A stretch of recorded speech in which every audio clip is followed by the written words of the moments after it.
+2 പരീക്ഷാ ഫലം പ്രഖ്യാപിച്ചു. വിദ്യാഭ്യാസ മന്ത്രി വി ശിവൻകുട്ടിയാണ് ഫലപ്രഖ്യാപനം നടത്തിയത്. 77.81 വിജയശതമാനം. പരീക്ഷ എഴുതിയ 3,70,642 കുട്ടികളിൽ 2,88,394 പേർ ഉപരിപഠനത്തിന് അർഹത നേടി. കഴിഞ്ഞ വർഷത്തേക്കാൾ വിജയശതമാനം കുറഞ്ഞു.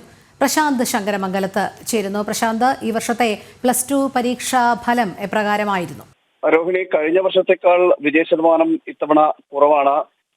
ആ കുറവ് ഇത്തവണ 77.81% വിദ്യാർത്ഥികൾ ഉപരി പഠനത്തിന് അർഹത നേടിയത്. എന്നാൽ കഴിഞ്ഞ വർഷം ഇത് 78.69% അതിൽ വലിയ രീതിയിലൊരു കുറവും ഇത്തവണ മാത്രമുണ്ട്. വെക്കേഷൻ ഹയർ സെക്കൻഡറിയിൽ 20% വിജയം.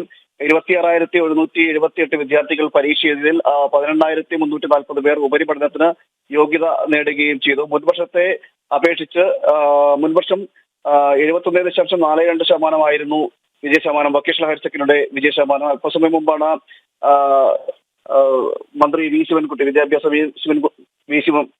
മന്ത്രി വി ശിവൻകുട്ടി ഈ പരീക്ഷാ ഫലപ്രഖ്യാപനം നടത്തിയത്. ആ ഫലപ്രഖ്യാപനത്തിന്റെ ഒരു രീതി തന്നെ കഴിഞ്ഞ വർഷത്തേക്കാൾ വിജയശതമാനം കുറഞ്ഞതിൽ ഒരു ആശങ്ക അദ്ദേഹം രേഖപ്പെടുത്തുകയും ചെയ്തു. സ്കൂളുകൾക്കടക്കം ഉണ്ടാകുന്ന അല്ലെങ്കിൽ ഒരു കഴിഞ്ഞ 100% വിജയം നേടിയ സ്കൂളുകൾ 57 അതിൽ A+ കിട്ടിയവരുടെ എണ്ണം നേടിയത് മലപ്പുറം ആണ്. ഇതങ്ങനെ പരീക്ഷയ്ക്ക് 23 മുതൽ ജൂൺ 23 വരെ സമയമുണ്ട്. ജൂൺ 23 വരെ സമയമുണ്ട്. 71.42% കഴിഞ്ഞ വർഷത്തെ വിജയശതമാനം എന്നുള്ളത്. 26,178 കുട്ടികളാണ് ആകെ പരീക്ഷ എഴുതുക.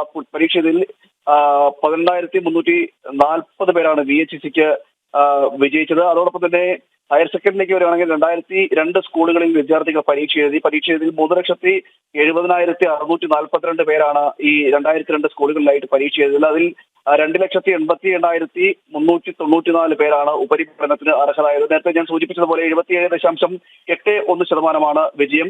ആ വിജയം കഴിഞ്ഞ വർഷത്തെ അപേക്ഷിച്ച് കുറവാണ്. കഴിഞ്ഞ വർഷം 78.69% സർക്കാർ സ്കൂളുകളിലെ വിജയം 73.23% 30,145 കുട്ടികൾക്ക് മുഴുവൻ വിഷയത്തിലും A+ നേടുകയും ചെയ്തു. കഴിഞ്ഞ വർഷം ഇത് 39,242 കുട്ടികൾക്കായിരുന്നു മുഴുവൻ A+ എങ്കിൽ ഇത്തവണ അത് 30,145 കുട്ടികളായി കുറയുകയും ചെയ്തിട്ടുണ്ട്.